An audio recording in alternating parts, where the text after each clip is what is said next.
Hello, in this video I am going to talk to you about statistical data sources from various countries in the Americas. For example, we have from Mexico, www.ingi.org/NEMEX, which is the National Institute of Statistics and Geography, where we have economic census, price indexes, microdata.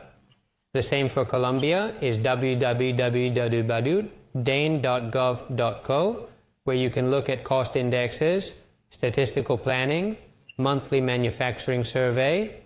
Here we can look for different information.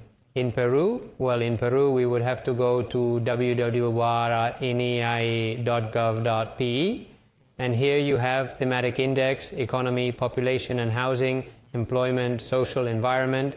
Here you have the national product in graphs, sometimes statistics, census, lots of data.